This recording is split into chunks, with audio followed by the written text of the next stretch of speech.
boa noite, tudo bem? Para quem não me conhece, meu nome é Raquel, eu sou sócia da Vanessa aqui na Pano da Terra. Entrei mais ou menos há uns 2 meses na empresa, muito por conta das novidades que a gente vai implementar no novo modelo de curso. Eu sou estilista, trabalho com moda há 15 anos e eu vou trazer toda a minha bagagem no novo modelo do curso. E uma das novidades por aqui são conteúdos relacionados ao universo da moda, principalmente da moda sustentável, porque eu acredito que falta muito dessa conversa, principalmente de pessoas que trabalham na área, e mostrar justamente quais são as principais necessidades que você vai passar ao longo do tempo, os desafios, as superações. São muitas questões que são importantes e um dos principais motivos para eu começar a falar por aqui um pouco sobre isso é trazer mais essa realidade. E eu não podia começar, na verdade, a fazer as lives aqui sem chamar uma das pessoas que eu acho que são mais incríveis nesse mercado. Hoje o tema é sustentabilidade com o pilar social, que é um pilar muito importante, mas eu acho que ela traz a convidada a um foco muito diferente do que eu daria, ou até a Vanessa, ou outras pessoas com as quais eu já trabalhei. E ela tem uma marca, mas ela tem um projeto que é muito mais do que uma marca. Eu vou chamar ela por aqui. Deixa eu ver se ela já tá. E aí ela pode contar mais um pouquinho sobre a, toda a experiência que ela tem no meio. Oi, tudo bem, Oi, Lê? tudo bom? Tudo ótimo, e você? Tudo bem, boa noite. Boa noite, pessoal. Oi para todo mundo. E aí, eu quero que você se apresente, porque a sua apresentação é sempre maravilhosa. Já vi inúmeras vezes, né? E sempre fico muito emocionada, porque é uma trajetória. Eu acho que eu nunca vi algo parecido com a sua. E por mais que a gente tenha começado de maneiras até semelhantes em marcas que eram ditas como concorrentes, que a gente pode até falar sobre isso dentro É do mercado verdade. de moda praia, você foi por um lado completamente diferente e que eu acho que precisa ser compartilhado com as pessoas, porque é emocionante, é uma história muito tocante. Ai, que fofo, muito obrigada. Bom, oi, Kel. Oi, gente, tudo bom com vocês? Meu nome é Letícia, eu sou estilista, sou colega de faculdade da Raquel. Na verdade, sou só caloura, né? Por um ano. Sim. E hoje eu já trabalhei em algumas marcas, né? Como a Kel falou, quando eu comecei, né, a minha carreira, eu trabalhava com moda praia, já trabalhei para algumas marcas brasileiras. E aí, com o tempo, eu fui indo um pouco em torno da moda sustentável, só que o meu foco sempre foi a moda com impacto social, principalmente o impacto social. É, Foi não, eu não diria que foi uma mudança, eu acho que foi uma evolução que aconteceu com o passar do tempo, que foi muito natural, de acordo com algumas experiências, né, que eu tive dentro das marcas que eu trabalhei, de presenciar algumas situações que eu achava que eram um pouco injustas, né, com funcionários e com pessoas que estavam ali ao meu redor. Então foi uma migração um pouco natural, né? Só que ela foi um pouco maluca também, porque eu trabalhei, né, em São Paulo por alguns anos, e aí um belo dia eu resolvi que eu queria realizar um sonho de morar fora, e eu acabei conseguindo fazer isso através da moda, né? Eu consegui um intercâmbio de trabalho que me levou primeiro para a Itália e depois para a Índia. E aí que se desenvolveu toda a minha história, que acontece até hoje. Pode continuar falando sua história. Eu acho que Tá. as pessoas realmente precisam ouvir, porque foi uma mudança muito drástica, mas é o que você falou. Tem muito a ver com amadurecimento pessoal. Até a minha história Sim. ela tem a ver com amadurecimento, mas ela foi por um outro sentido. Eu sempre trabalhei no mercado de luxo, né? Eu só tive uma Uhum. experiência que foi numa importadora que saiu um pouco desse foco, né? Mas foi realmente de cansaço, né? No meu caso, Sim. foi de estafa. O seu foi um pouco diferente, porque você vivenciou coisas muito diferentes de mim. Por isso que eu acho tão importante a gente falar ainda mais, porque é na Índia. Porque tem É. muito tabu com Ah, sim. relação à Índia. Por isso que eu acho legal você contar um pouquinho dessa experiência sua. Bom, a primeira, né, experiência que eu tive, assim, que eu acho. Aliás, eu tive três experiências que eu acho que foram bastante marcantes nesse meu processo de pensar mais nas pessoas, né? Um deles foi quando eu ainda estava em São Paulo.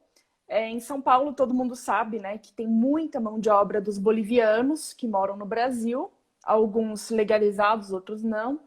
E vira e mexe, né? Sai na imprensa, algumas notícias, etc. E eu lembro que nessa marca que eu trabalhava, as marcas, né, elas fazem parte do sindicato das costureiras. E aí teve um ano X que eu trabalhava lá que, por algum erro, não sei de quem, essa contribuição sindical não foi feita por um ano inteiro.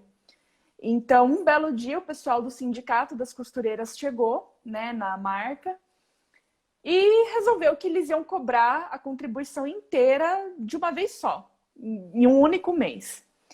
E aí isso virou o maior auê, né? Porque, enfim, moda já é uma área que é muito mal paga de uma maneira geral.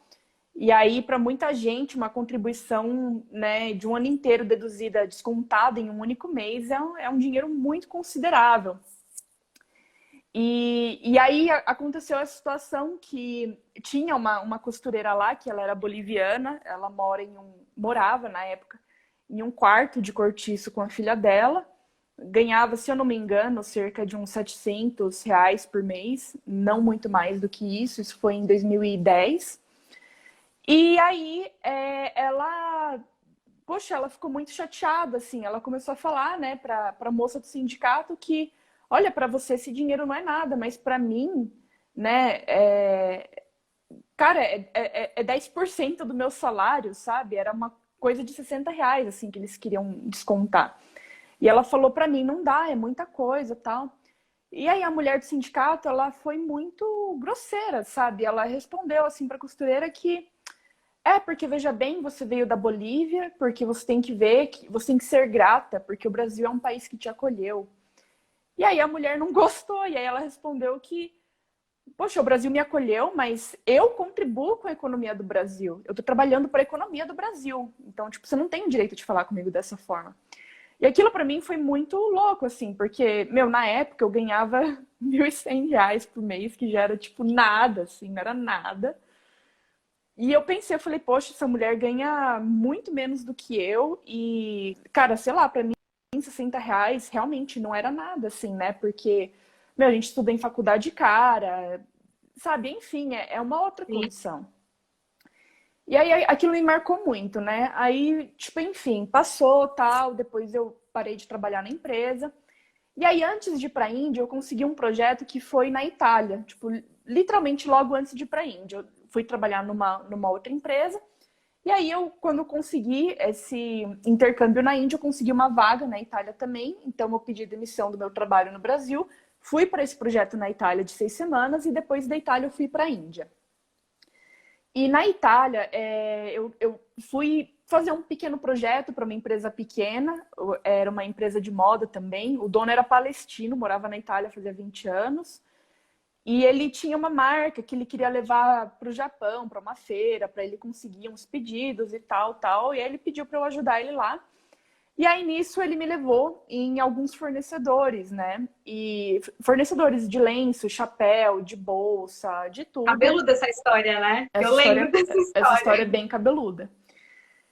E aí, cara, tipo, na faculdade a gente pensa, a gente romantiza muito, né? Muito. Paris, Milão, nossa, é a capital da moda, porque eu preciso ir para esse Sim. lugar, vou aprender francês, vou fazer não sei das quantas. Que algumas colegas nossas até tiveram experiências relacionadas, foram estagiar em marcas francesas e tal. Eu lembro que, assim, né, é muito difícil a gente conseguir concorrer com elas uma vaga real, além de ser uma mera estagiária, É, porque é isso que acontece. Mas é uma experiência interessante. Mas sim, pelo menos a Santa Marcelina, não sei, a gente não sabe como é hoje em dia, mas eu acredito que continue no mesmo pé.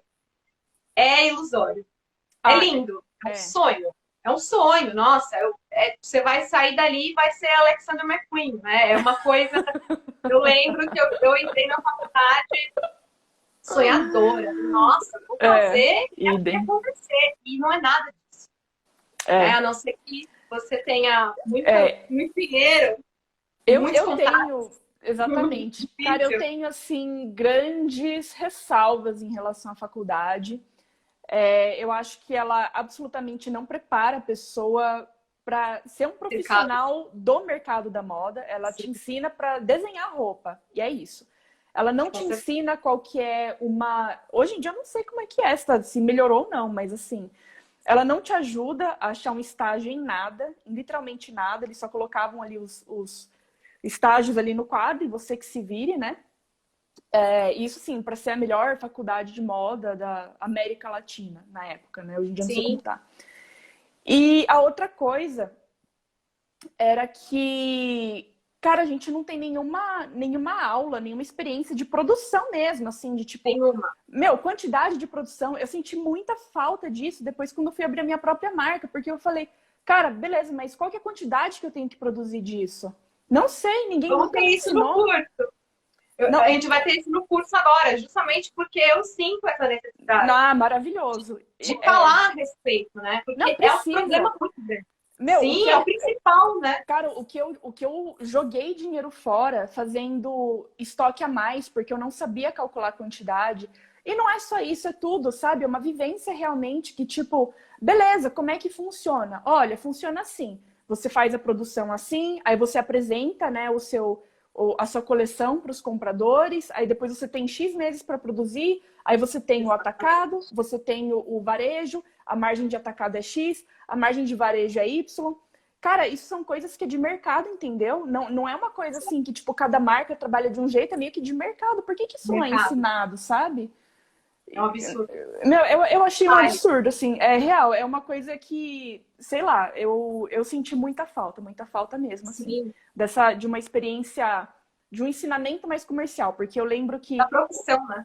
da profissão, o que a gente tinha de aula realmente ligada à profissão era muito pouco. Era assim, era uma matéria de marketing e bem assim no ramo da teoria, assim, no ramo do sonho também. Ah, é, não, É, essas áreas são realmente.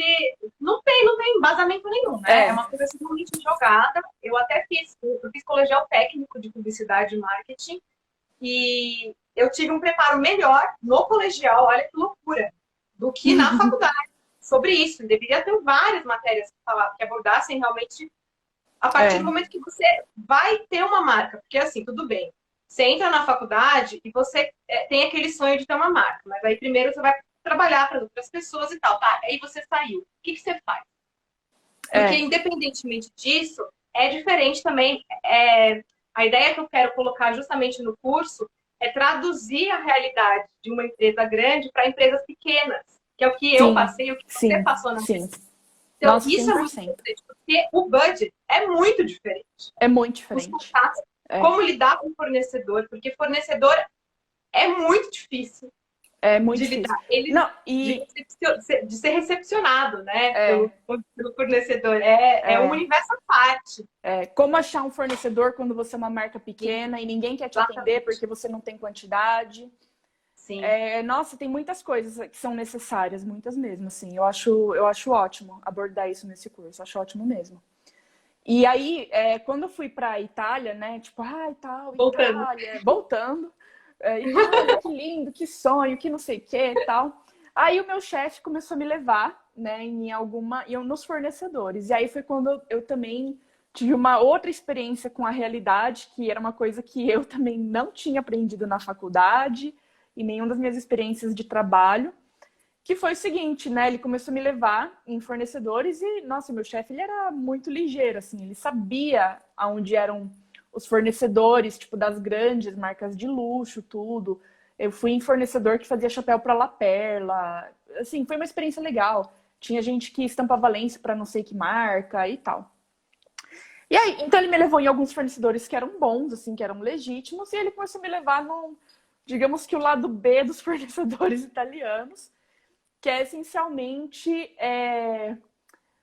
uma indústria que existe de chineses que moram ilegalmente nos arredores de Milão e de Florença, fazendo produtos para as marcas de luxo com o selo do Made in Italy, aquele selo que as pessoas acham que foi feito ali à mão pelo artesãozinho italiano e não sei o que lá, e na realidade tem um monte de coisa sendo feita uns galpões, diga-se de passagem, que são muito escondidos, na periferia de Milão, na periferia de Florença, são galpões que você passa na frente, tem capangas na frente dos galpões, se você não tem horário marcado, você não entra, não é qualquer um que pisa lá dentro, que é justamente para as pessoas não saberem o que acontece ali.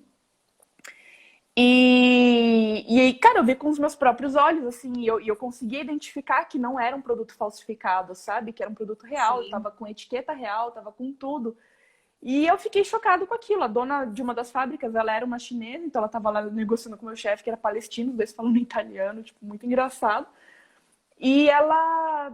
Aí eu fiquei assim, né? Eu falei, aí ele, você já tinha visto isso? Eu falei, não tinha nem ouvido, nunca tinha nem ouvido falar que existem esses imigrantes que estão na Itália, e isso é um problema já na Itália, porque começou a cair um pouco a qualidade do Made in Italy, né? Que tem muitas pessoas que não têm uma qualificação tão boa para estar fazendo aquilo, mas aquilo foi feito dentro da Itália e aquilo leva o selo do Made in Italy de qualquer jeito. E aí eu comecei a procurar matérias na BBC, em vários outros lugares, e eu achei essas matérias realmente falando disso, sabe? Sobre essa realidade. Eu falei, cara, como é que eu nunca ouvi falar nisso? Eu Beleza. também nunca tinha ouvido falar, até se me contar. E aí eu achei aquilo muito esquisito, assim, tipo, teve Nossa, teve um galpão que a gente foi, que foi assim, na periferia de Florença. Outro dia eu até achei ele no Google Maps. Assim, eu falei, meu, será que aquele lugar existe ainda? Eu fui lá procurar e tá lá.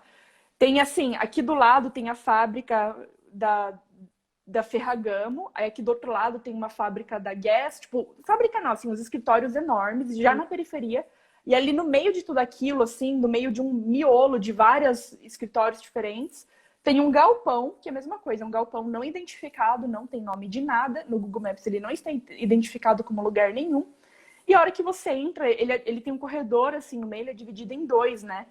Os dois lados tem um monte de cubículos, e cada cubículo tem uma família chinesa trabalhando. Então tem assim, meu, menina grávida, costurando bolsa de couro, criança. A hora que a gente estava entrando, tipo, saiu um menino para ir fazer xixi no meio da rua. E aí eles colocam um mostruário, assim, ali na frente. E você vai escolhendo, são essencialmente as mesmas bolsas que eles fazem.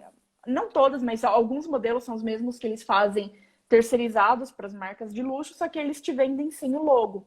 E o meu chefe foi lá procurando justamente esses modelos, porque ele queria os modelos que ele sabia que eram os modelos que as pessoas iam procurar, que era o modelo que era, tipo, da mesma marca XPTO, que já tinha uma qualidade muito boa, e etc.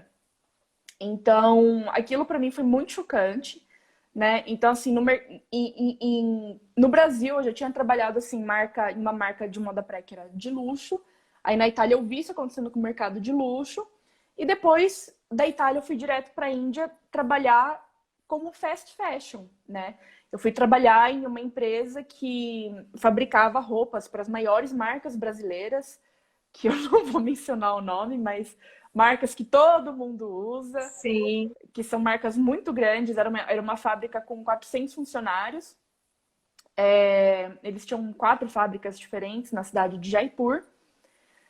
E aí eu fui lá justamente para fazer essa ponte entre o cliente e a marca, né? Aliás, a marca e a fábrica, porque tem muito lance das dificuldades de comunicação por causa do idioma, por exemplo.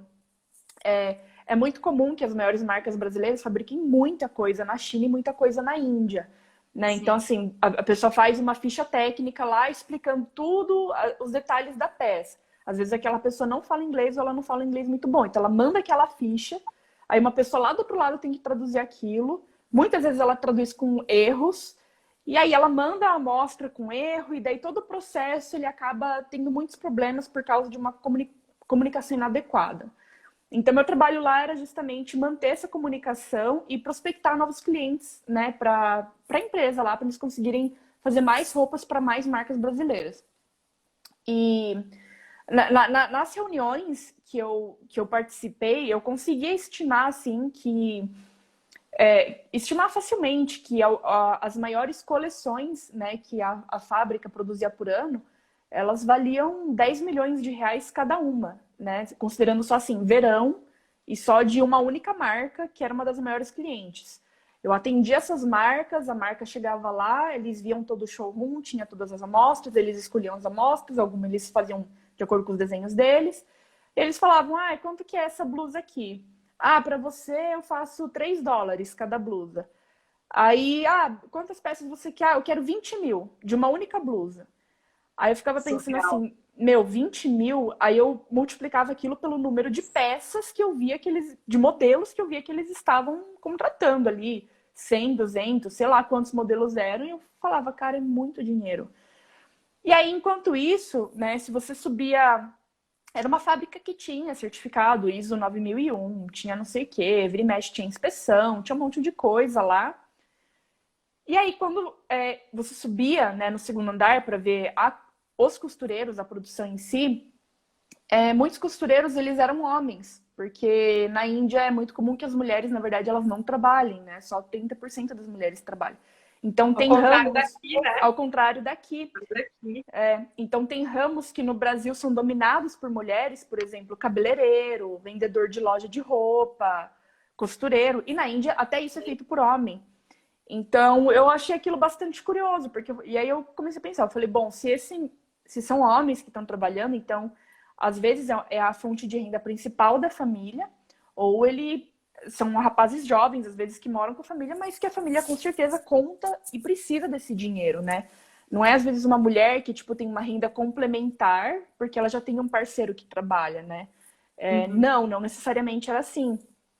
E aí, uma vez eu descobri que o salário, né, desses costureiros era 7 mil rúpias, que na época equivalia mais ou menos a R$ 350 por mês. E aí aquilo para mim foi um balde de água fria. Assim, eu tive vários problemas naquela empresa de falta de ética, de conduta inadequada dos chefes. Mas aquilo para mim foi um momento muito, me lembrou muito daquela moça do Bom Retiro, da boliviana, né? Porque eu falei, cara, R$ 300 por mês, velho, tipo, como assim, sabe? E a empresa, ela sofria tanto com cancelamento de produção, por causa de produção errada, sabe? Tipo, desenvolvi uma amostra, beleza. Eu fiz essa blusa aqui nessa estampa. Aí, na hora que vai realmente produzir, produz numa outra estampa. Cai.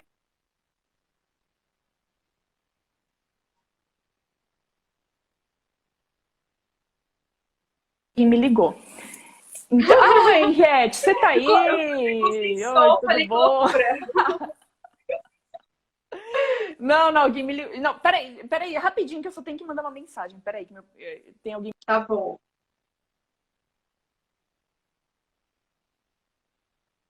Mas gente, é uma realidade muito diferente da que a gente está até acostumado aqui. E tão horrível quanto, né? Cada uma dentro do que tem no país, no caso. E aqui no Brasil a gente tem muita, muita coisa errada, mas lá na Índia, pesado, assim, é bem pesado. Esperar a Letícia voltar, essa mensagem dela. Eita, acho que eu vou ter que chamar ela de novo. Deixa eu ver se ela aparece aqui para eu convidar ela de novo. Mas eu vi que algumas pessoas tinham comentado aqui. O curso de moda da FURB de Blumenau tem foco em estilismo industrial. É bem diferente isso. Eu foquei o meu trabalho muito dentro desse setor de beneficiamento têxtil. É uma coisa bem diferente, né, da verdade, do que boa parte dos meus colegas foram trabalhar. Deixa eu ver aqui só um pouquinho se ela está voltando aqui. Voltou. Voltei! Calma aí, deixa eu pôr aqui o meu filtro para minha cara ficar boa. Pronto. Ai. Nem sei colocar filtro. É a minha primeira live sozinha, que é com você, no caso, eu nunca tinha feito. Eu não fazia a mínima ideia, nem sei onde coloca filtro, gente. tem um rostinho feliz aqui com os negocinhos em cima. Aí, tipo, você escolhe um filtro aí e tal. Mas continuando. Bom, aí... Vamos lá. Sim.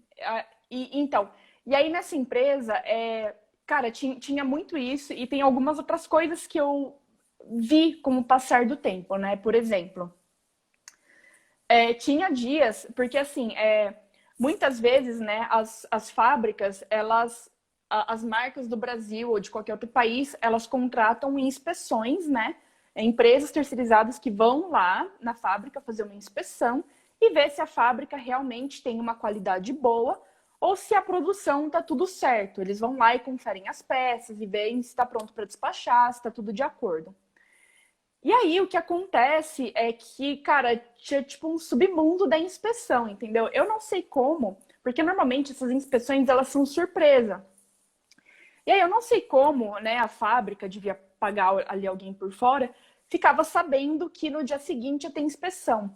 Então aconteceu isso umas 2 ou 3 vezes enquanto eu trabalhei lá, de eu chegar lá na fábrica, e aí minha sala não era mais uma sala, minha sala na verdade era uma creche.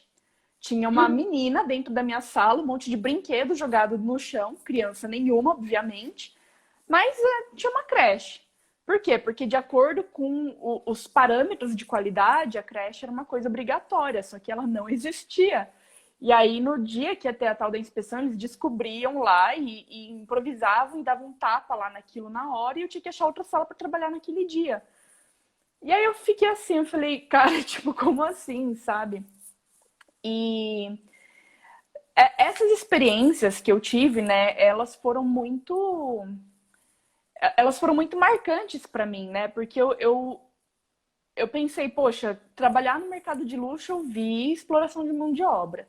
Fui para outro país também, vi exploração de mão de obra. Vim para a Índia trabalhar com marcas normais ou marcas de fast fashion, também vi exploração de mão de obra. Aí eu, cara, eu não, tipo, o que eu ia fazer, entendeu? Para mim, gente, ou eu vou vender coco na praia e, tipo, largo isso para trás, vou trocar de indústria, ou Sim. eu resolvo tentar fazer alguma coisa eu mesmo, porque eu cheguei no momento que eu fiquei... Cara, eu fiquei completamente descrente, eu desisti de trabalhar para as outras marcas. Eu prezo muito pela ética, sabe? Eu sou uma pessoa que preza muito pela ética. Então, eu não consigo dar 100% de mim em alguma coisa se eu sei que tem muita coisa ali errada, né? Por exemplo, tem muita coisa que fizeram comigo e que eu vi acontecendo naquela empresa. E aí, no final das contas, os meus chefes queriam que eu fosse, tipo... Errada. Eles queriam que eu viesse para o Brasil. Eles me mandaram para o Brasil, aliás, uma vez, em uma reunião de trabalho, para fazer reunião em umas 15 marcas diferentes. E assim, meu, a gente é formada em moda, então a gente conhece pessoas que trabalham em muitas marcas diferentes. Eu conheci a gente que trabalhava na Lelis Blanc, na Elos, em um monte de marca. Então, assim, para mim era muito fácil, eu conseguia uma reunião, sabe? Era tipo, eu literalmente falar com uma colega de classe. O Pátio Santa Marcelina, né? A gente era o Pátio chamou das marcas. Era eu bater o telefone para você, Raquel, você tá trabalhando onde? Eu tô trabalhando na marca X. Cara, vocês não querem importar da Índia aqui? Tem um preço bom, a fábrica é ótima.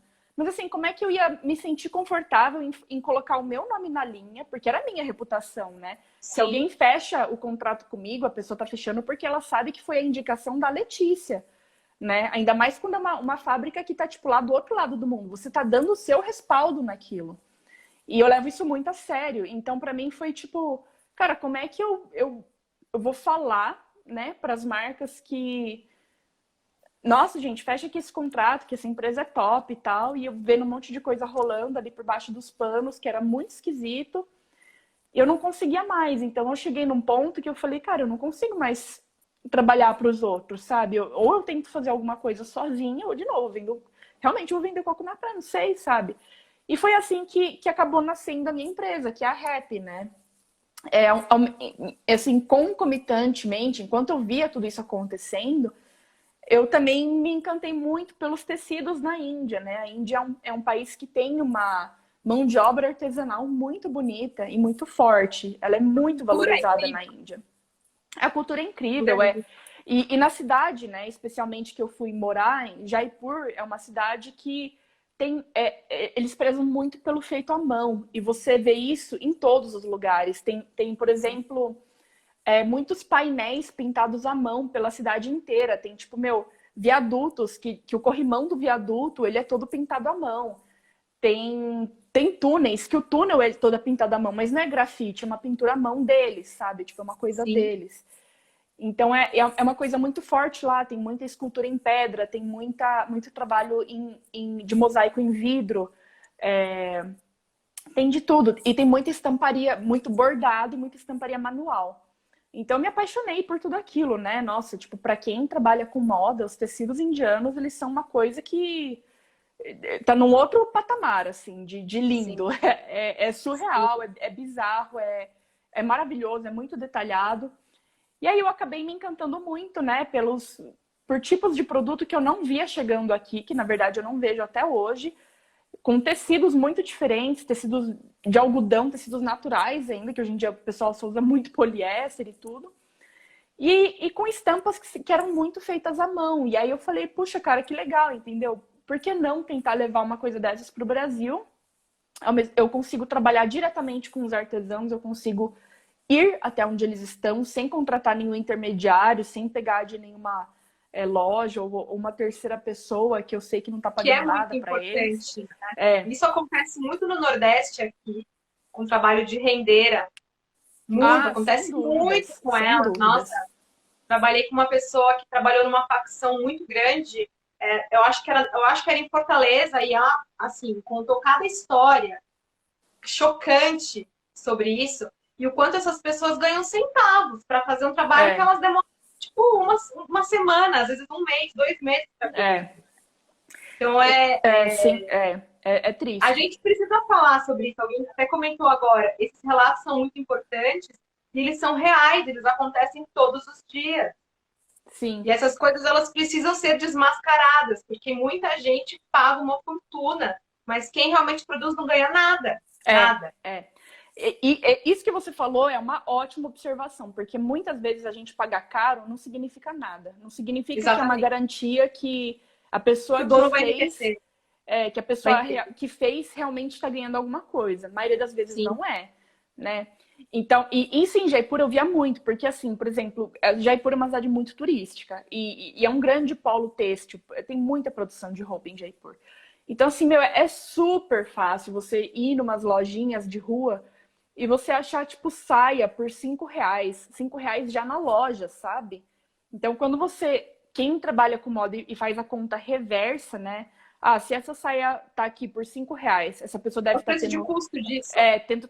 A pessoa está tendo X de lucro, então o custo disso foi Y. Então, a pessoa que costurou ganhou um centavo, né? Fazendo a conta reversa era assim. E aí eu falei, e tinha várias lojas que tinham umas coisas assim, umas bolsas de couro feitas à mão, mas era tudo assim, que já custava muito pouco.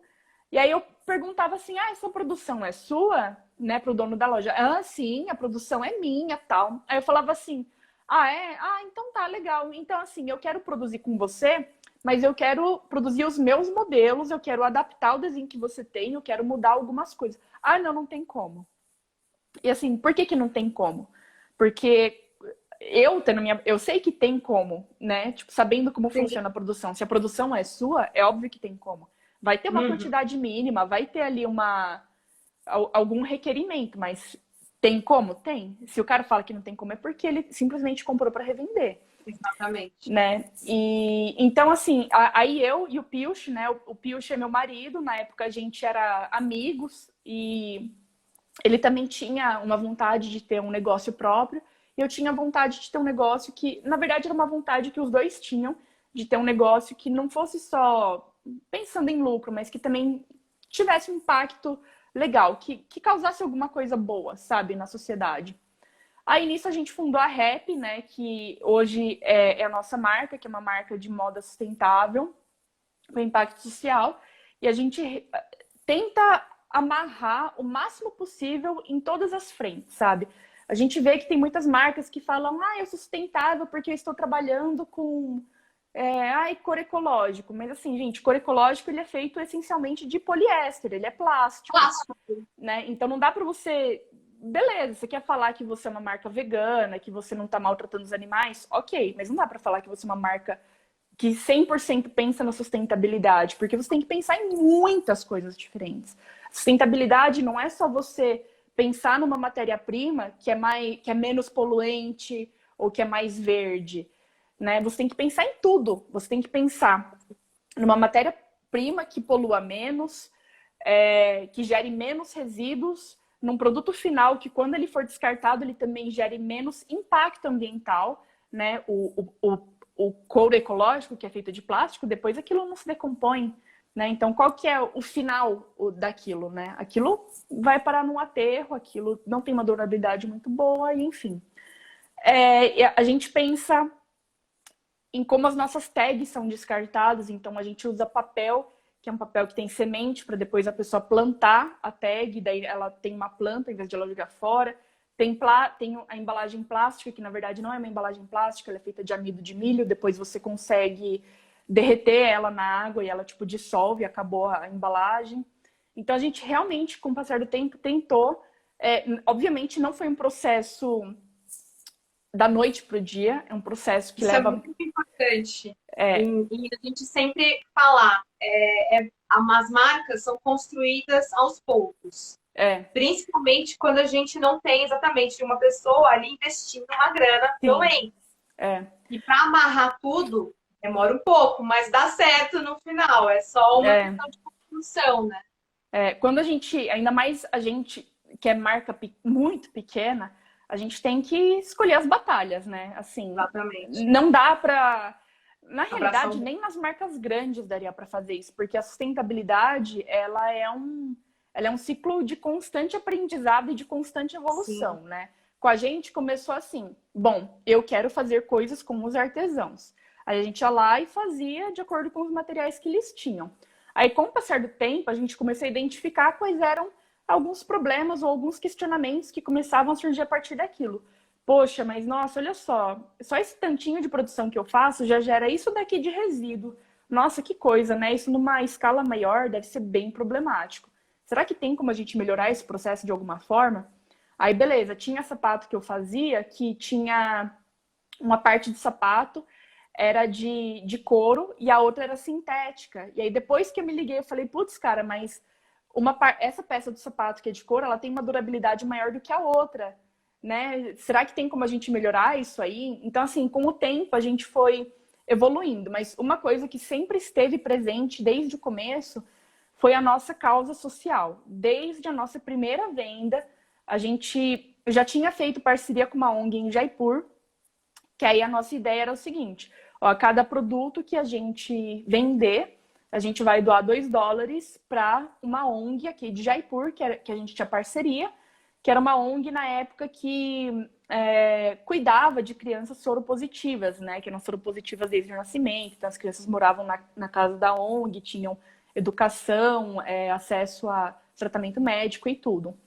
Então, a gente fez essa parceria com eles, e aí, com o passar do tempo, a gente também foi evoluindo a nossa causa social, e a gente começou a se identificar mais com a causa de empoderamento feminino, né? Que era uma coisa que eu queria muito trabalhar desde o meu primeiro ano na Índia, e que é uma coisa que é muito pessoal, tanto para mim quanto para o meu marido, assim. Ele também queria muito participar de uma causa de empoderamento feminino, porque a situação das mulheres na Índia, ela realmente é diferente da nossa no Brasil. E são todas? Não, não são todas, mas são muitas. Sim, muitas. Né? E então eu sempre... Tem várias coisas que aconteceram nesse meio também, no meio de toda essa experiência, que também me fizeram ter muito mais empatia pelos outros, sabe? A Índia, né, ela tem muita desigualdade social, ela tem muito mais desigualdade social do que no Brasil. E é impossível você entrar na Índia e você não perceber. E você não se sentir muito incomodado com aquilo. Não tem como. Algumas pessoas sentem um incômodo e elas usam aquilo para justificar alguns preconceitos, né? Tipo, tá vendo? Esse lugar realmente... essas pessoas são muito atrasadas. É tudo sujo. Credo. E ir embora e fingir que nunca viu, que não faz parte, que essas pessoas são muito distantes de você. Mas para mim, não. A minha experiência ela foi um pouco oposta. Ela foi de questionamento do meu privilégio, sabe? É, teve um desfile, aliás, isso também envolve moda. Meu primeiro questionamento foi uma experiência de moda, porque os meus chefes na Índia, eles estavam eles estavam inaugurando uma loja no principal shopping da cidade. E aí eles convidaram eu e a minha outra colega, que era mexicana, para ir, né? Nessa inauguração a gente foi. E aí,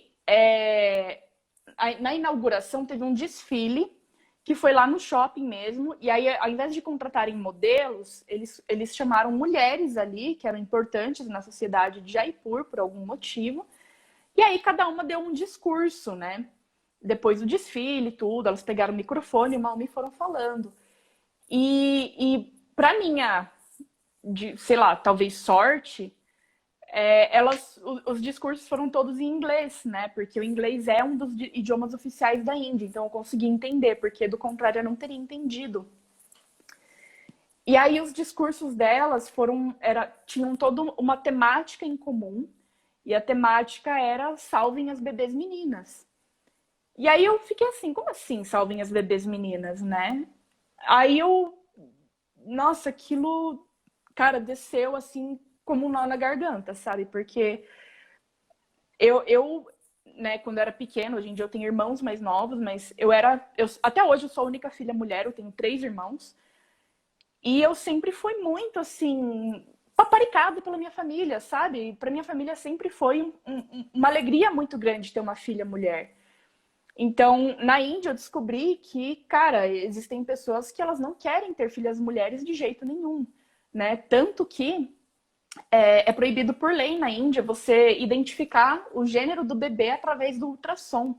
Você só identifica quando a criança nasce, que é justamente para prevenir aborto, porque o aborto é legalizado na Índia.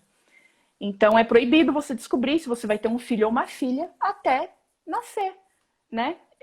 E aí tem pessoas infelizmente, que não têm esclarecimento nenhum, né? Muitas pessoas de zonas rurais, enfim, que quando nasce uma menina, tem pessoas que abandonam a bebê menina, ou que matam de alguma forma, né? Apesar... é todo mundo? Gente, óbvio que não é todo mundo, mas assim, acontece em um nível que é preocupante, sabe? E aquilo, nossa, me ligou uma enorme interrogação na minha cabeça. Eu questionei, cara, foi super filosófico, até hoje porque eu questionei a existência completa. Eu comecei a me perguntar, tipo, cara, por que elas nasceram assim e eu não nasci assim? Ou melhor, por que eu nasci com tanto privilégio e uma família no Brasil que sempre cuidou de mim tão bem? E por que elas não nasceram? Por que eu e não elas? Por que elas estão condenadas a uma vida assim? Simplesmente porque elas nasceram meninas que nem eu, sabe? Não é justo. E aí, para mim foi sempre um chamado, acho que como pessoa, como ser humano, sabe? Tipo, cara, eu não consigo terminar o meu intercâmbio e eu tinha um contrato de 8 meses, né? E aí eu pensei, cara, eu simplesmente sou incapaz de voltar para o Brasil, deitar na minha cama e esquecer tudo que eu vi.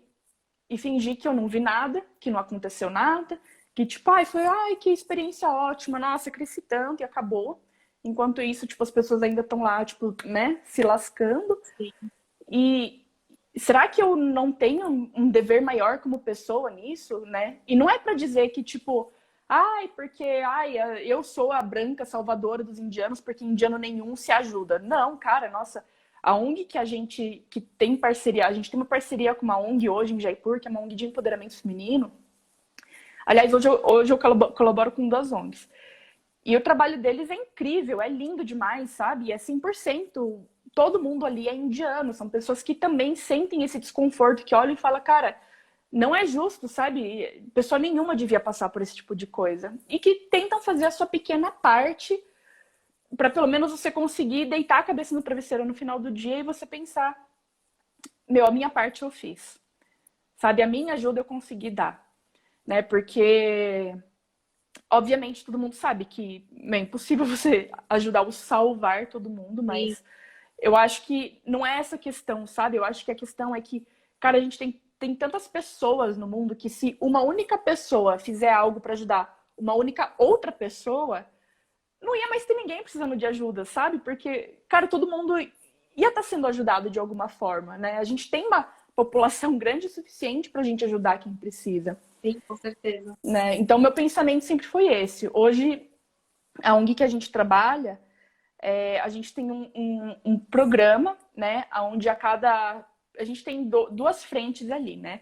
Uma delas é que a cada produto que a gente vende, a gente doa um absorvente menstrual de pano para uma mulher que não tem acesso, porque a maioria das indianas hoje não tem acesso a absorventes menstruais. E não é porque, ai, não existe na Índia, é simplesmente porque o nível de renda de muita gente é muito baixo e para muitas delas você usar um absorvente, ainda mais descartável, ele é uma opção entre você alimentar a sua família ou você comprar um absorvente. O que você prefere? Se vai ajudar a sua família, óbvio, né? E aí, assim, mas é uma bola de neve, né? Porque, poxa, a menina começa a menstruar na puberdade, aí ela falta na escola um dia, porque, tipo, poxa, uma hora a roupa começa a manchar, né? Começa a sangrar, e aí gera toda aquela vergonha da menstruação, que até a gente tem, É um tendo tabu, acesso. né? Também. Absurdamente é um tabu. E para mim isso, quando eu descobri esse lance dos absorventes, para mim foi muito pessoal, né? Que tipo que tem muita mulher que não tem acesso, porque a minha mãe é ginecologista e para mim sempre foi assim, cara, eu tenho toda a informação sobre isso, para mim ainda é uma coisa muito chata. Eu tenho cólica, eu sempre tô preocupada se minha roupa tá manchada ou se ela não tá manchada, se alguém tá vendo, se alguém não tá vendo, se vazou, se não vazou.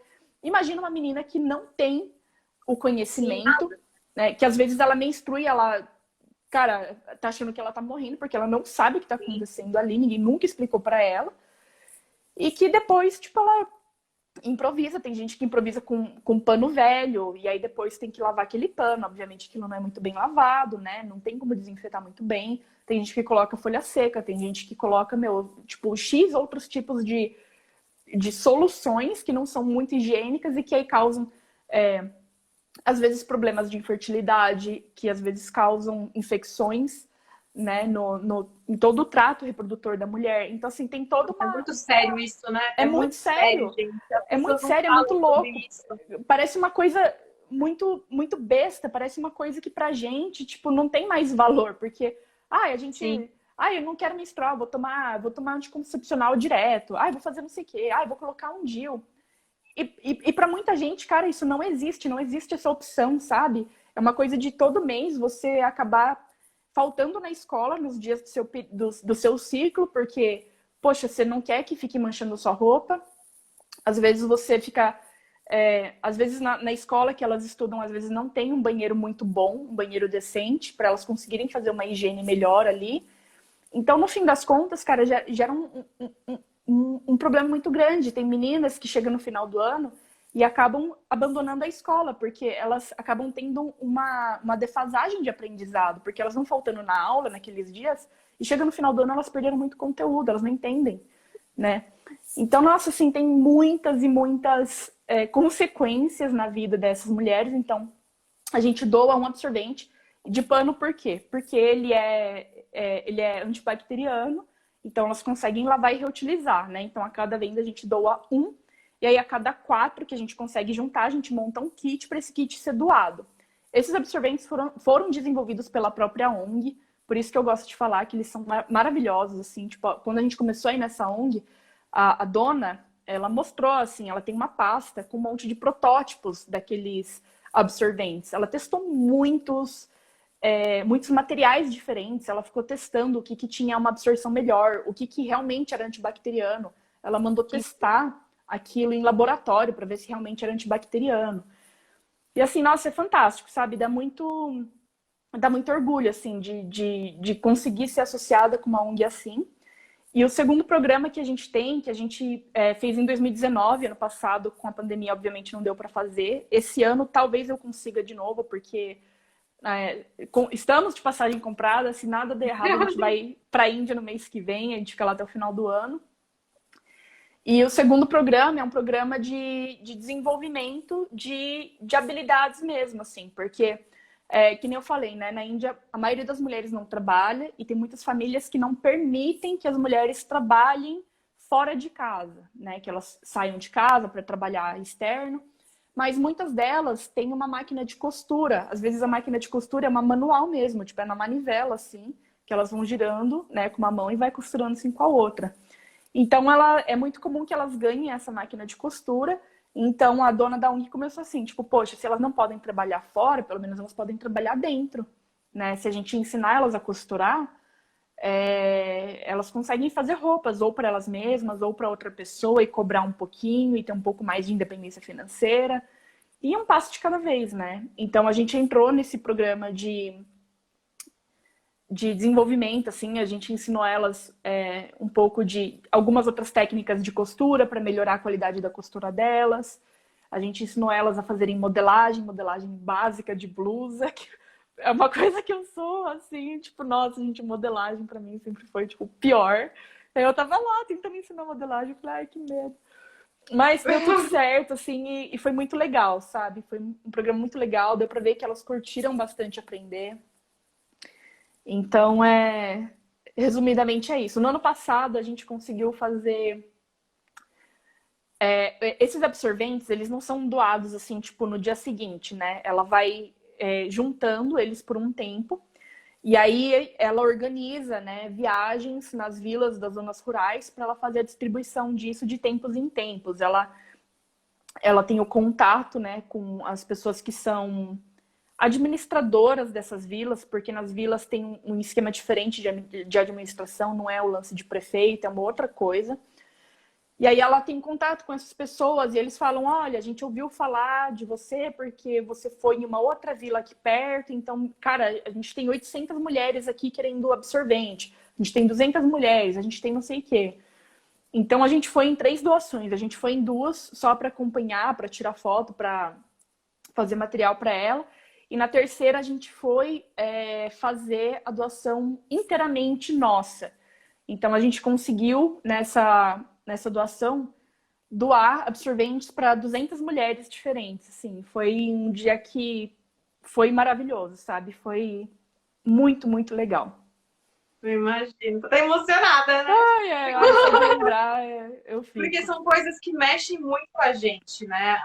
As coisas que a gente vai passando ao longo do tempo, principalmente nesse setor, que é muita coisa, né, para abordar e para falar, mas tocam a gente, porque a gente conhece essas pessoas de perto, a gente conhece a realidade delas. Eu vejo no meu caso, as pessoas que eu mais aprendi são as pessoas de produção, foram os cortadores, as costureiras, os modelistas, as bordadeiras. São essas as pessoas que brilham e que ninguém sabe, ninguém conhece, ninguém sabe o que elas fazem, não entendem o ofício, né? Então, o seu trabalho é um trabalho... Ai, cara, pra mim é surreal, assim, sabe? Porque falta humanidade no mundo. E no setor da moda falta muito. Eu fico Nossa, meio falta habituada. demais. Falta demais. E isso começa, eu vejo assim, isso é muito, essa falta de humanidade, ela é fomentada na faculdade. Você sabe, porque você estava lá junto comigo. Na nossa geração, é uma geração que trabalhou para herdeiros. Eu acho muito importante a gente falar sobre isso. Eu trabalhei para pessoas, algumas, não todas, né? Não todos os meus chefes, mas de famílias muito ricas aqui do Brasil e que estavam literalmente cagando e andando porque estavam fazendo. Estavam cagando e andando para os funcionários, cagando e andando para o meio ambiente. Não tem importância, né? Irrelevante, não ligava para nada, mas tem dinheiro. Então, assim, e dentro das faculdades, a questão da competitividade, ela é tão exacerbada, ela é tão fomentada, inclusive pelos professores, assim, eu gosto muito de boa parte dos professores que a gente teve, apesar de a gente estar nesse mundo da moda ser real, né? Ser muito diferente do que a gente tinha na Santa Marcelina, existe uma questão de competitividade desde o primeiro ano. Então, assim, o melhor trabalho, o melhor tudo, os melhores 20 alunos no final. Nossa, aquilo era péssimo. E assim, isso você encontra depois de uma maneira muito maior dentro do mercado. Então, assim, é óbvio, a gente tem as exceções. Felizmente, a gente acaba conhecendo também muita gente bacana, mas eu digo que as pessoas mais legais que eu conheci, as que mais me ensinaram, não foram as que estavam exatamente do meu lado do cargo. Elas Uhum. estavam do meu lado. Elas estavam produzindo para essas marcas, junto comigo. Mas eram essas pessoas que ganhavam salários muito inferiores a boa parte das pessoas que estavam lá. São as Sim, melhores histórias, são os melhores ensinamentos e que é. realmente te formam como estilista, porque você é uma pessoa, né? Mas é um setor tão grande e eu vejo que essas pessoas elas são invisíveis. Muita gente é invisível, São, né, nesse mercado. muita. Então, E assim, é verdade. E existe um abismo muito grande, na verdade, entre o estilista e a costureira, né? Porque são realidades muito diferentes. Normalmente o estilista, ele já vem, que nem você falou, ele já vem de uma condição muito mais privilegiada, e, né? E ter o contato com as pessoas que estão ali no chão da fábrica, cara, é a coisa mais importante, assim, tipo, mais sim, importante. E, nossa, meu, quem trabalha com moda sabe das histórias, assim, tem muita história, gente. Tipo, desde a época da faculdade tinha histórias, assim, tipo, meu, dos estilistas top da Fashion Week. Tem nossa, uma tem. história, não sei se você lembra, que tinha lá um estilista X, uma história de um estilista X que teve um dia que uma menina se jogou da janela do Nossa, esse eu não estúdio sei. dele. Você não sabe? Não. Que a menina ficou. Eu não sei se é boato, essa daí eu não sei se é boato, mas que, tipo, a menina ficou tão estressada que um dia ela, tipo, simplesmente ela não aguentou e ela, tipo, se jogou da janela. Tem essa história. Tem uma história que eu presenciei, que era na primeira marca que eu fiz estágio, que logo antes do desfile do São Paulo Fashion Week, o pai de uma das costureiras faleceu.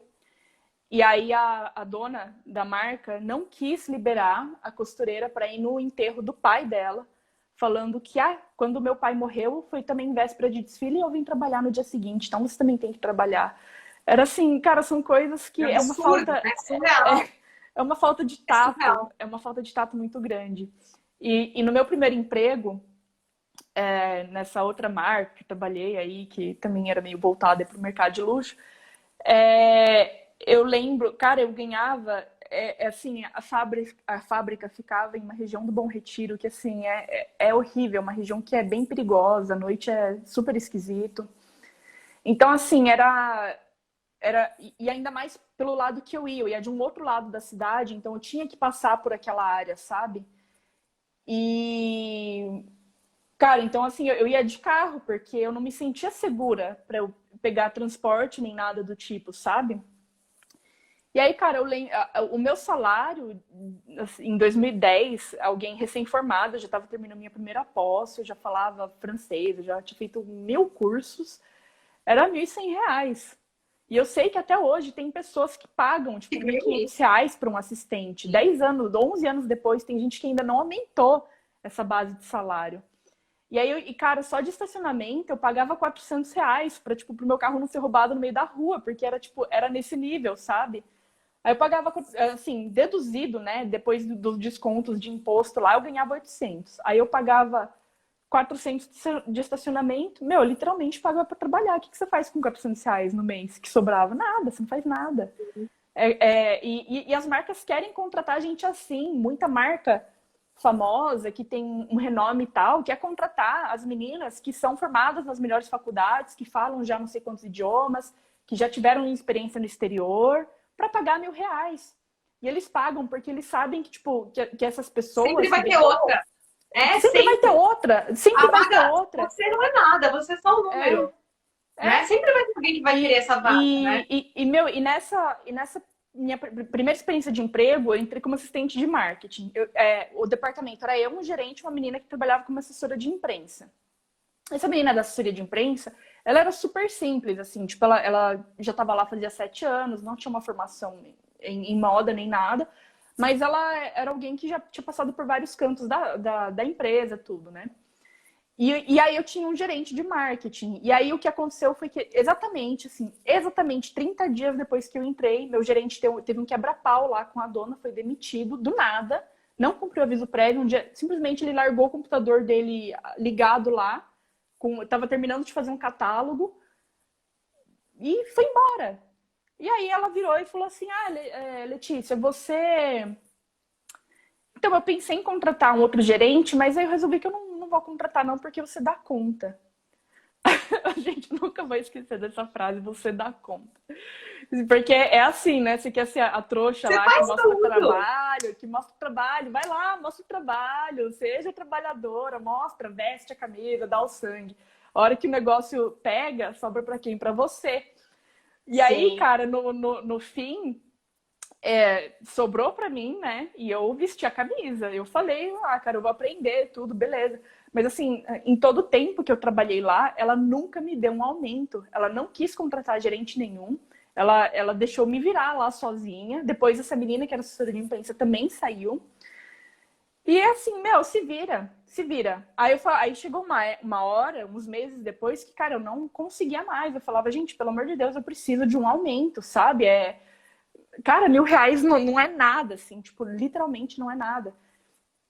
E aí chegava a mulher do RH, que era super assim, tipo, com a dona, Ai, sabe? ai. Eu Aí tenho várias chegava a histórias mulher de do RH RH, também que é ai, impressionante. gente, que ranço. Juro, ela chegava com um papel assim, escrito aqui, o papel. Ai, Letícia, olha só, se você fizer, ela te dá um aumento. Olha aqui, coitada, ela vai pagar mais isso e isso de imposto. Coitada Coitada, dela. coitada, Coitada dela. tadinha. Não, aí eu olhava pra cara daquela mulher e falei, gente, é muita cara de pau de falar uma coisa Cada dessas, peça é né? R$ 1.000. Cada Ela não peça é tem mil dinheiro para te reais. pagar. Não. Aí a dona, né, Impressionante. ela ia nas viagens dela pra não sei onde, que tal. Meu, ela voltava com bolsa da Gucci pra filha dela. A filha dela tinha 15 anos na época, sabe? É impossível você não notar essas coisas. Eu olhava e falava, cara, essa bolsa era tipo meu aumento do ano inteiro que eu tinha pedido, sabe? Eu não tinha pedido muita coisa. Era meu aumento do meu ano inteiro. E não, coitada dela, vai onerar muito na folha de pagamento. Tadinha, né? Tadinha. Tadinha. Não, a gente passa por umas situações que, por isso que eu acho tão importante trazer a realidade É, do mercado.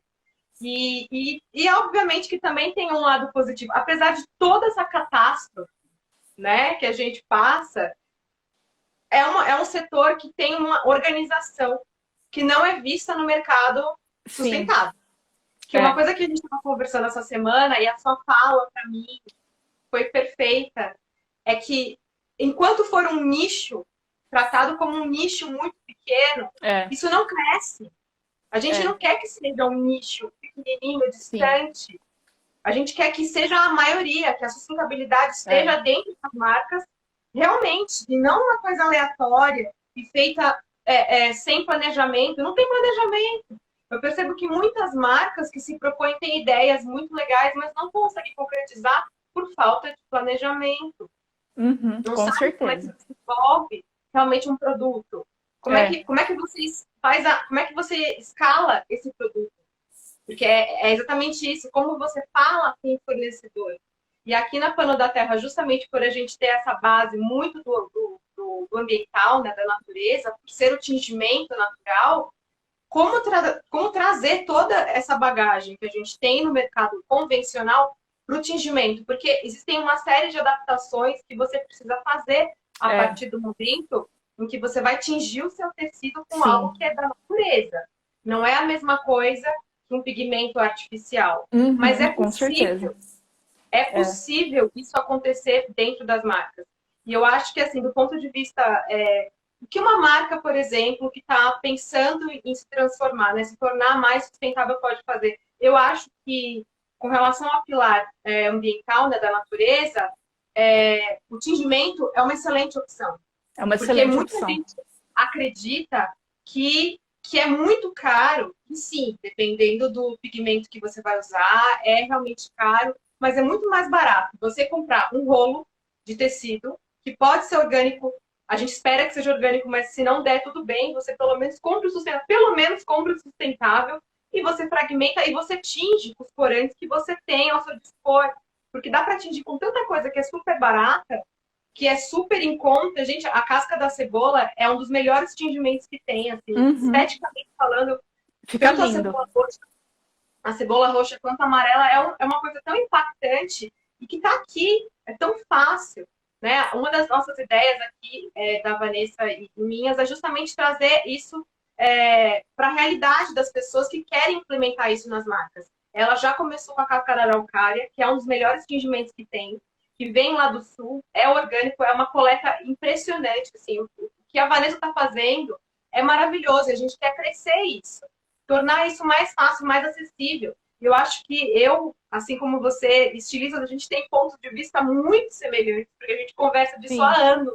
Eu É, lembro desde o começo, antes de você ir para a Itália, todo o projeto, de você lá na Índia, logo nos primeiros meses, acho que você tinha passado, acho que o primeiro ano seu, a gente conversou e eu já fiquei tão fascinada pelo que você estava me contando. E a gente se encara como igual e não como concorrente. sem dúvidas. Enquanto as marcas se encararem como concorrentes, o mercado tradicional vai É, continuar sendo o que mais acontece e o sustentável não cresce. Então a gente é isso precisa mesmo. E literalmente passar a nossa bagagem para as pessoas, porque senão não vai ter uma formação adequada. sem dúvidas. E eu acho que quando a gente fala do sustentável, isso é intrínseco já, né? Isso tem que fazer uma parte. Você tem que enxergar as pessoas como, cara, como alguém que pode colaborar, como alguém que pode te ensinar uma coisa nova, né? Por Sim. exemplo, cara, tipo, você pode me ensinar a fazer o tingimento natural e eu te ensino, sei lá, como fazer uma tag com papel semente. Não sei, entendeu? Porque justamente por ser um nicho tão pequeno, primeiro que um aprende, um tem muito interesse de aprender com o outro, porque a pessoa que trabalha com a sustentabilidade é porque ela realmente se importa. Ela sim, quer dizer, né? Supostamente, na teoria. Os pequenos, sim, né? E é uma pessoa que se importa, que ela realmente quer causar mudança, então ela fica buscando alternativas de como ela tornar o processo dela melhor.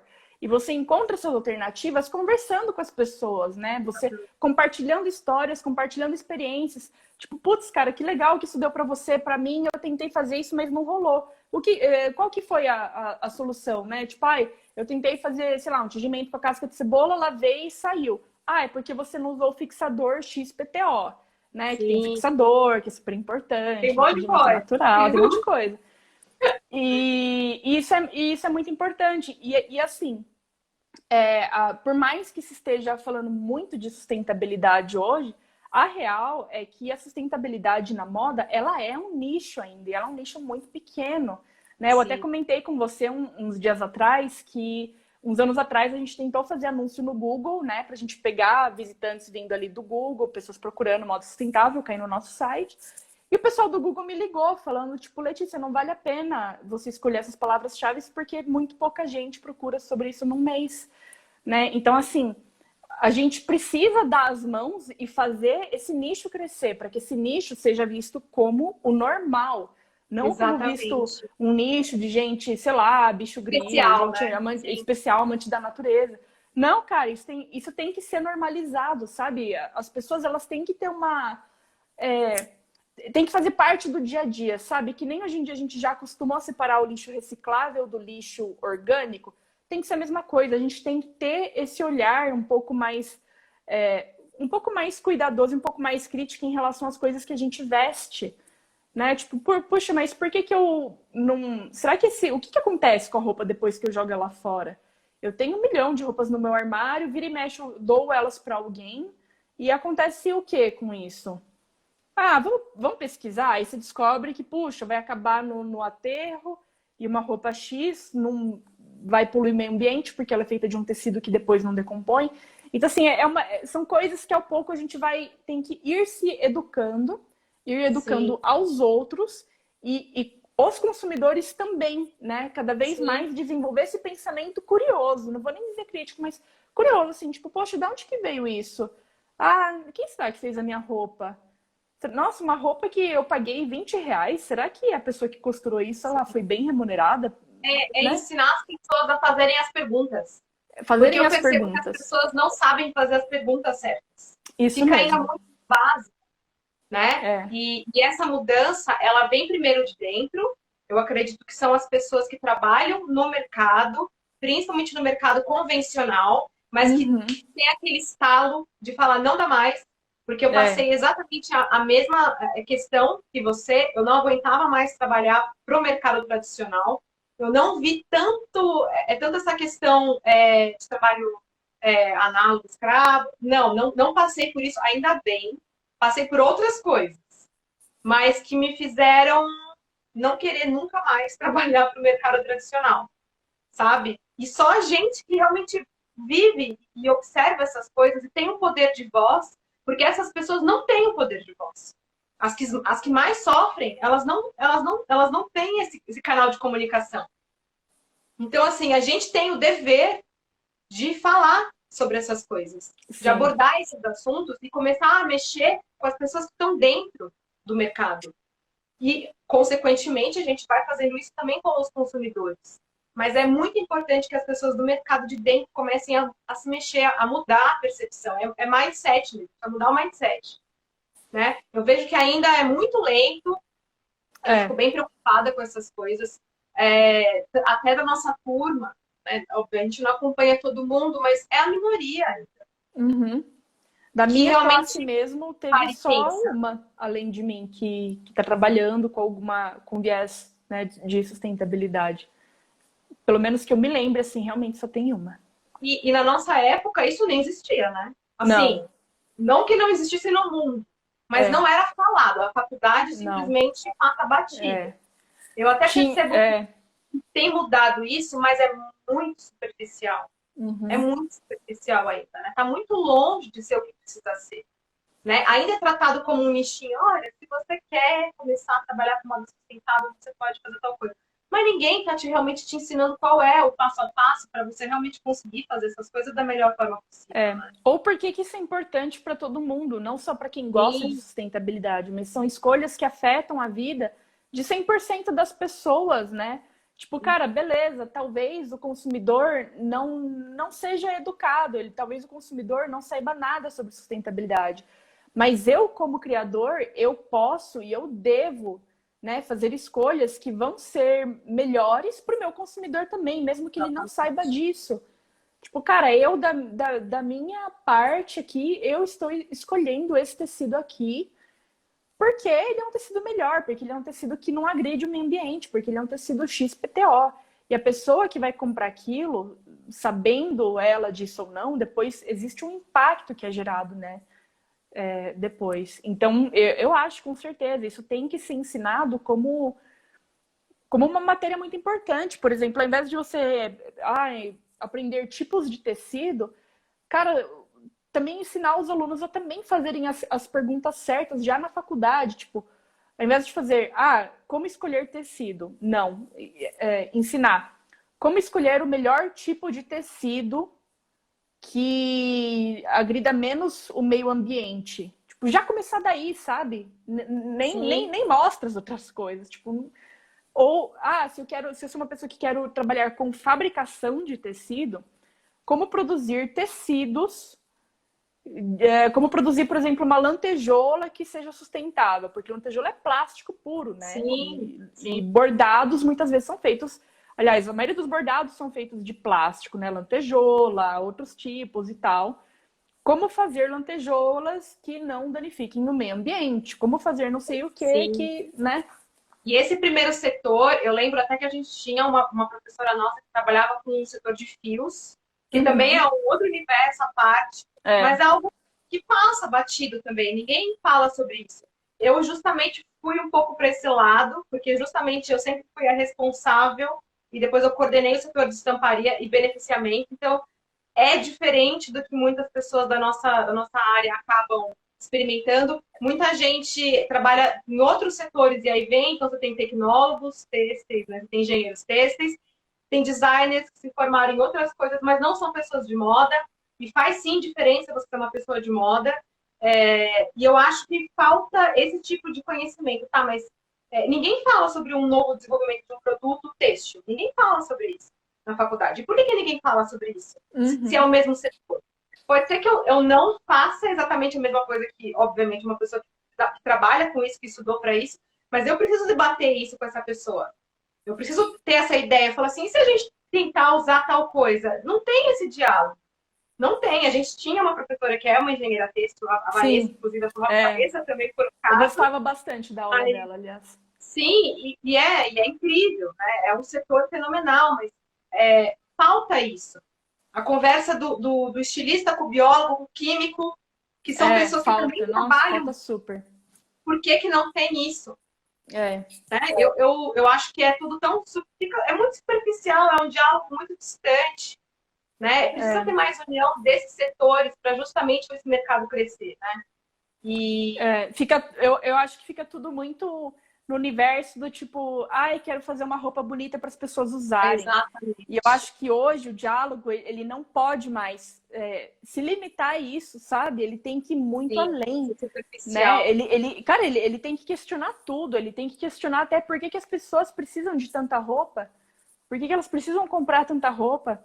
E para mim isso é muito controverso, tipo, me perguntar isso, sendo que eu vendo roupa, cara, Não, mas é a gente real, precisa fazer velho. Tipo, mesmo. a gente vendo assim nos mercados, assim, na Índia tem muita empresa que fabrica roupa lá. Todas as de fast fashion fabricam roupa lá. Existem mercados, assim, secundários, onde você vai e você consegue comprar excedentes de produção, assim, prontas, só com a etiqueta cortada e que você consegue até ler qual que era o nome daquela marca ali. E que tem, assim, tem áreas da cidade de Delhi, por exemplo, que, cara, tem um mercado inteiro que é só mercado secundário, de resto de tecido, de resto de roupa que foi rejeitada e a produção inteira foi descartada. Tem isso, cara, tem as notícias que a gente vê do mercado de luxo, de tipo marcas que queimam o equivalente a tipo R$ 1 bilhão, Sim, 400 milhões, 500 milhões de reais, porque não vendi aquela produção, vou fazer o quê? Vou botar fogo, porque eu não posso diminuir o valor da minha marca. Né? Não posso desvalorizar a minha marca, então eu vou lá e vou simplesmente pôr fogo em tudo, como se aquilo, tipo, não fosse nada. Não quero ver pessoas que não são milionárias usando os meus produtos. Porque Exatamente. isso. Cara, isso. como assim, sabe? Como assim? Como assim? Como assim? Será que não tem um jeito melhor de as pessoas ganharem dinheiro com moda que não seja simplesmente tentando empurrar mais roupa goela abaixo das pessoas? Sabe? Não tem isso, outro... né? Não tem um outro jeito que você consiga fazer as coisas que não seja, tipo, convencer as pessoas que elas precisam comprar 5 peças novas de roupa todo mês. Até onde isso vai chegar, sabe? Chega uma hora que, cara, a conta ela não fecha mais. Ela não fecha mais. Chega uma hora que você pensa, gente, tem muita roupa no mundo, tem muito tecido sendo descartado, muita roupa sendo jogada fora. A gente precisa repensar isso, a gente precisa repensar a maneira de ganhar dinheiro com a moda, de a gente continuar sendo uma indústria, que é uma indústria que tenha lucro, que continue empregando muitas pessoas, porque moda é uma indústria que emprega muitas pessoas, muitos milhões de pessoas no mundo afora. Só que, tem que ter uma solução, sabe? Deve existir uma solução. Talvez essa solução ainda não foi encontrada por alguém, mas vai chegar uma hora que, como indústria, isso vai precisar ser repensado de uma maneira grande. Sim, né? sim. Mas eu acho assim, tá no caminho, na verdade, mas o movimento ainda começa por quem é menor. Eu acho que a gente tem que... O menor, eu digo, é pelo estudante. Eu acho que começa primeiro pela pessoa que já está no setor, passando para os estudantes ou para as pessoas que recém se formaram, e justamente mudar essa concepção de que a faculdade ela é um preparatório, mas que a vida real de quem realmente trabalha com a moda é muito diferente. Então, o que ela pode fazer de melhor em todos os campos? Porque é isso, não é só o design, é também o design. Mas tem tantas outras coisas por trás, né? Realmente da produção, da confecção, que você precisa ter essa coisa muito bem organizada na sua cabeça, dentro da sua empresa. E é muito interessante isso que você falou e é muito real também, porque, por exemplo, uma coisa que eu sempre me questiono bastante é que, cara, a gente é uma empresa, é uma microempresa, é basicamente 3 pessoas aqui. E mesmo assim, a gente conseguiu ir atrás de tecido orgânico, de embalagem que não gera resíduo, de ajudar artesãos, de apoiar causas sociais, sendo uma empresa. Sendo uma empresa de 3 pessoas. Então, assim, cara, se a gente consegue, é óbvio que as empresas grandes também conseguem, sabe? E essa Sim. mensagem, eu acho que ela precisa passar de baixo para cima. De que, tipo, cara, se a gente consegue fazer um negócio grande, meu, vamos fazer um negócio grande como indústria, sabe? Tipo, é possível, não é porque você é grande que é impossível, porque é muito trabalhoso ser sustentável. Velho, é trabalhoso, mas assim, se a gente consegue sendo pequeno, se você também consegue, as marcas muito maiores também conseguem, sabe? E eu É o acho que dever dela, né? é o dever É o delas, dever. né? E não é um dever só de tipo, fiz aqui uma calça jeans de algodão, de uma iniciativa XPTO e vou colocar no meio de todas as minhas outras peças que não tem nada a ver com isso, só para falar que, olha aqui, eu sou sustentável. Tenho uma calça Exatamente. de algodão orgânico, que é o que a gente mais vê hoje em dia, né? Exatamente. Sim. Não, tem um perfil de uma pessoa, que eu não lembro sobre o nome dela, mas ela se chama Ana e ela é uma pessoa da área têxtil. E ela faz umas análises incríveis, justamente sobre o que tem no site das marcas. E aí ela entra no site, e aí tá escrito, por exemplo, peça de seda. Tipo, é uma blusa de seda. Aí você vai estar lá 100% poliéster. Tá escrito. Nossa, ai, que ódio que eu tenho disso. Não, é surreal. O E poliéster assim, é seda. uma maneira, é uma maneira de educar o consumidor, porque as É. pessoas ainda não sabem o que é tecido e o que Super é importante. fibra. É Essa que é nem uma pergunta muito recorrente aqui. nossa, sim. É que nem o Se jeans, cetim. se eu posso Cetim. tingir jeans, cetim, cetim. Cetim é o quê, né? É, Cetim é tecido. Mas você é, tem cetim de seda, cetim de poliéster. exatamente. Então, assim, eu acho que é dito com. Ela diz isso com humor, é necessário, mas é muito importante que a gente também sempre esteja falando sobre essas coisas. Uma das maiores perguntas que rolam aqui por mensagem, de todos os tipos, mensagem no direct ou até aqui nos posts, é sobre jeans. Posso tingir jeans? É óbvio. Quase todos os jeans, se não são 100% algodão, é quase 100% algodão. Uhum. Mas algodão é a fibra e jeans é o tecido. Então, assim, a conversa, ela precisa ser dita, é o básico. É o Mas é o básico. começo. É o básico, mas é o começo. As pessoas têm que olhar a etiqueta de composição do que elas estão comprando. Tem que Sim. saber como é que se lava esse produto, como que se cuida, né? São coisas muito básicas. E aqui no tingimento é o que você precisa saber. Você precisa saber dessas coisas para você realmente conseguir atingir o melhor tingimento no caso, né? Mas a gente precisa sempre manter esses diálogos abertos, tanto com quem quer produzir, assim como a gente, que é a nossa profissão, como os consumidores, né? Tem muita gente que segue a gente aqui na Plano da Terra que ama o universo da moda sustentável. Mas é consumidor, ainda está gatinhando ou quer ter uma marca.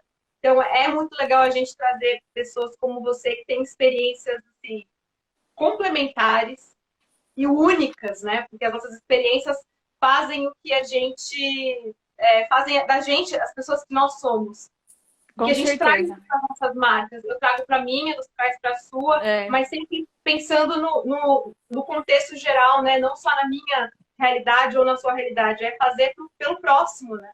Com Próximo, certeza, é isso pelo meio mesmo. ambiente. Isso é muito, independentemente do país que você esteja focando a sua produção ou a sua ajuda, porque nós somos seres humanos, não tem para mim, não tem essa história de que eu sei que você já sofreu críticas com relação a isso, nem sei se você quer falar, mas justamente por que não está fazendo isso aqui no Brasil?